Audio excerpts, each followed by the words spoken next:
I do not know what it is that makes me keep coming back to this game, aside from trying to get answers.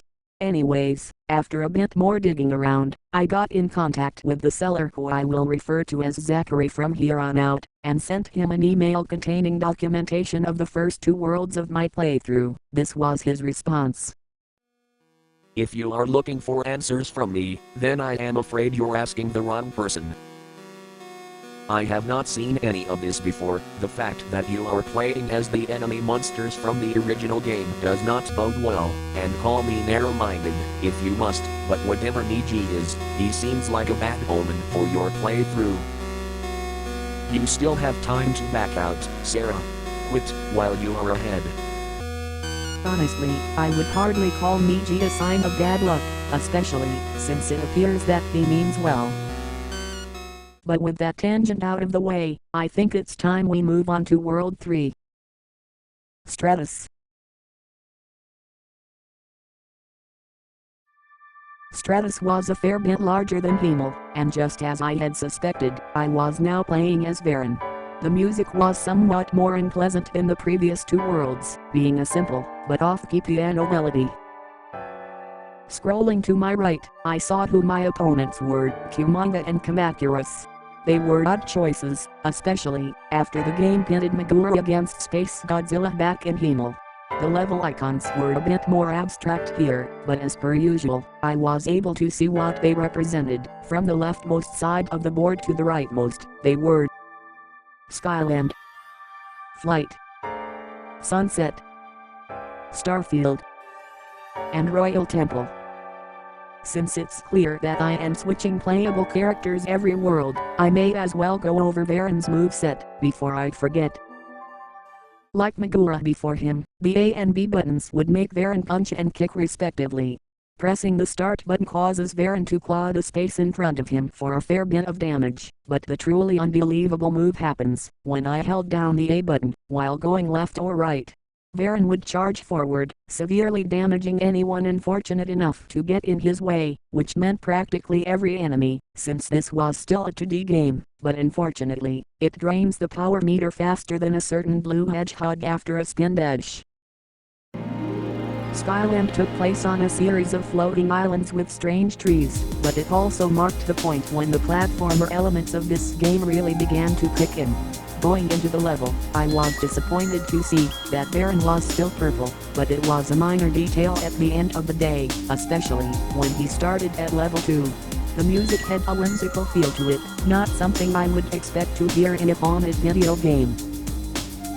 The only enemies this level had were in the form of Neganulan, at least, I think they were Neganulan. They were not much of a problem, but with how small they were, I often avoided killing these things because of the effort it would take. One neat detail that is not really present in the screenshots is that the clouds on the bottom of the screen scroll to the left pretty quickly. It's pretty cool in my opinion.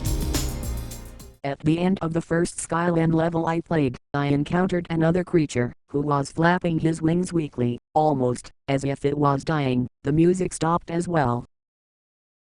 Damn that Nadraft. Poisoning our resistance. At least I die free like the wind. Before I could say anything, the creature fell to the ground and kicked the bucket. I did not know who Nadraft was at the time, but he sure angered me for something that happened off screen. Without much more to do, I exited the level. I went through 3 more of the Skyland levels, but not much changed aside from the lack of the hooded creature at the end of the stage. Flight was by far the worst level in my playthrough so far. Why was it so bad? For starters, it was a shoot 'em up that has Baron gliding with an unchanging sprite, and forgive me for not mentioning this earlier, but I am really bad at shoot 'em ups. Secondly, my only attack was a finicky dash that only dealt damage to something half of the time. Last and certainly least, the enemies arrived in swarms.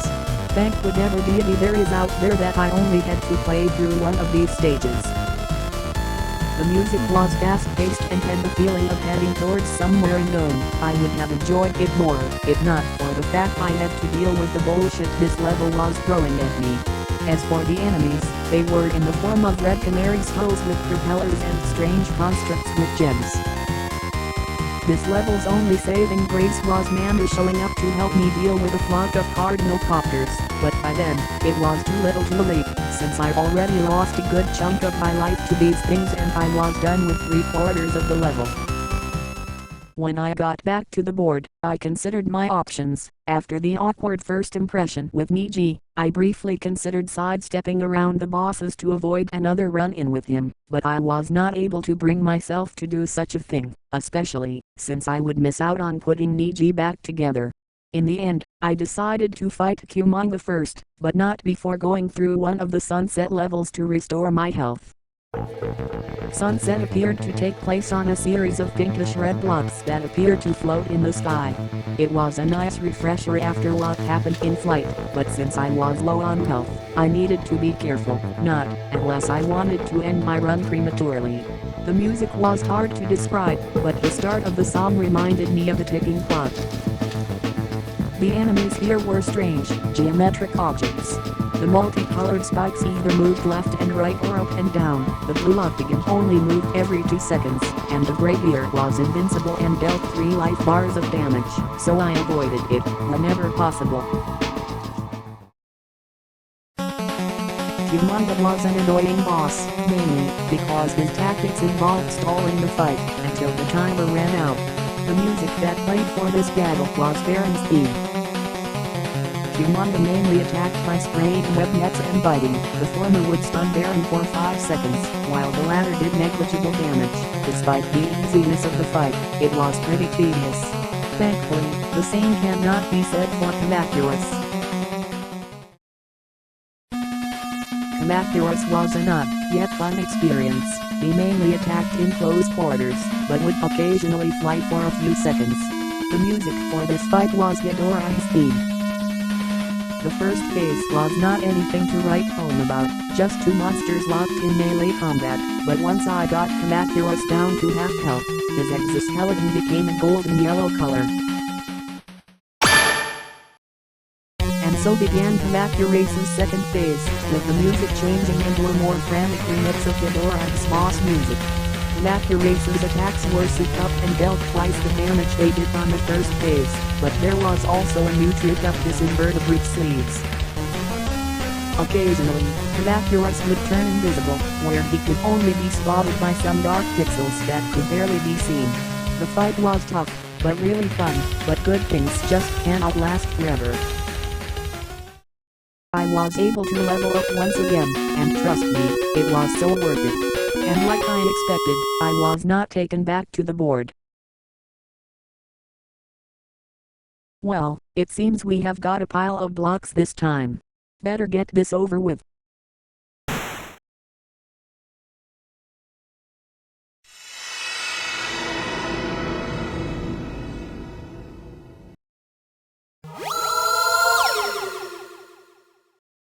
And it seems Niji took on a new form. The somewhat more beast-like eyes and the odd smile kind of put me off, but not for long, since he remained friendly as ever. Here's how the conversation went, with screenshots for Niji talking. Hello again. I still do not know who you are. I would like to at least know your name. There probably could have been a less curt way to put it, but I suppose that, since you introduced yourself back in Himmel, it's only fair. Just call me Sarah. Sarah. That is a beautiful name. I have not had anything like it. Thanks, but how come you have not heard of— Halt. You who dares mingle with the unholy one. Surrender now and you shall be spared.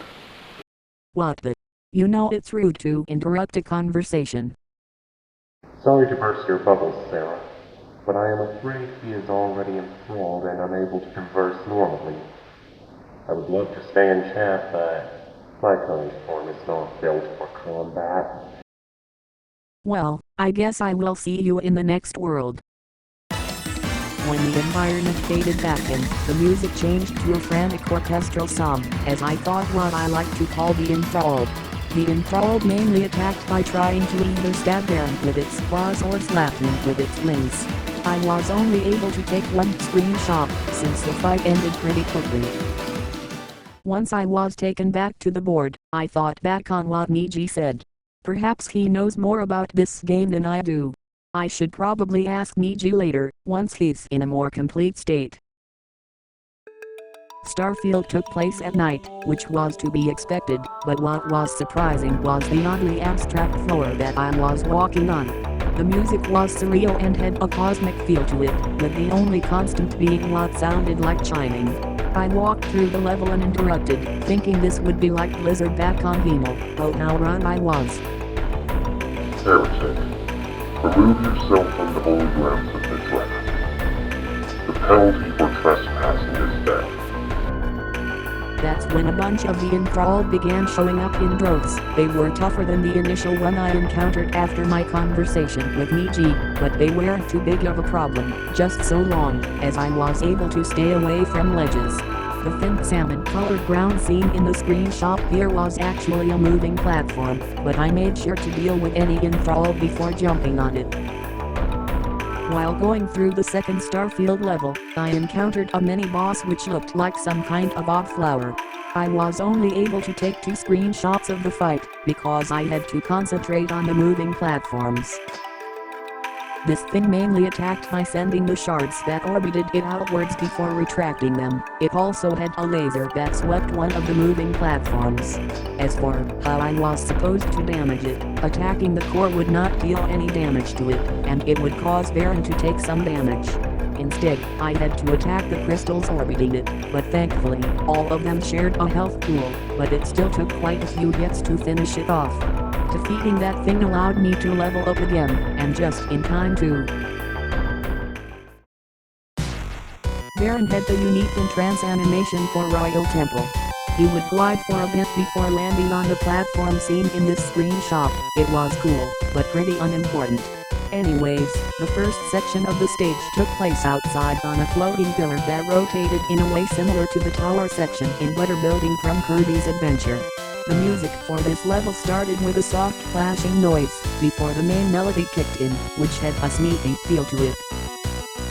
There was even more of the enthralled, but in this section, they were much sparser, but I did not worry too much, since gravity was a non-issue here, but the prospect of having to start all over, if I was not careful, did make me a little nervous. After a pretty neat platforming section, I was taken to this level's second segment, which took place inside the temple itself. There was, you guessed it, yet more enthralled, but also Godzilla, which was refreshing to see. One thing I just noticed, while writing this, was that there were paintings behind the pillars telling a story. I'm unable to decipher it right now, so you are gonna have to come to your own conclusions. A detail about the enthralled that I should have mentioned way earlier was that once they were defeated, they would turn purple and fall, almost as if I broke them out of a trance at the cost of their life. At least they die as themselves. At the end of the level, I ran into what I correctly suspected to be Nadraft. What I did not expect was for him to actually speak. You have something you want. Your life. Give it to me. Like Mathurus, Nadraft had 2 phases. The first phase was simple enough, since he was stationary, but it was by no means easy. Nadraft's main attack was a laser sweeping the arena that came from his height. Said laser would cause explosions across the floor that dealt surprisingly little damage. Nadraft also fired sonar waves and poisonous clouds from his currently idle wings. Once I got Nadraft to half health, he went through the floor, causing it to shake. Baron ran back and forth before stumbling, as the floor beneath him collapsed. After falling through some stormy clouds, I was taken to another gliding section, as Nadraft's incredibly painful second phase began. Not only was I stuck with a dash as my only offensive option, Nadraft retained his attacks from the first phase, which definitely felt unfair, but that was not even the worst part. As mentioned earlier, since the dash only dealt damage half of the time, it also meant that I was taking contact damage whenever it did not hit, leading to me losing more health than I should have. I think the only reason I won was because I got lucky. When I completed the last of Nadraft's life, I was worried he would also have a desperation attack. Unfortunately, that was not the case, since all that happened was Nadraft's wings shattering, before he fell into the clouds below, while Baron landed on a brick platform. A flash of lightning was what confirmed Nadraft's death.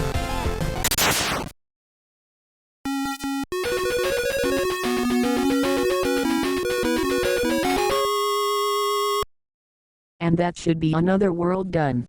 If I am gonna be honest, all that playing the game did so far was raise even more questions. I would rather not lose my marbles trying to figure everything out, but it's a risk I am going to take. Sorry Zachary, but this game has already captivated me, and I am not leaving without answers.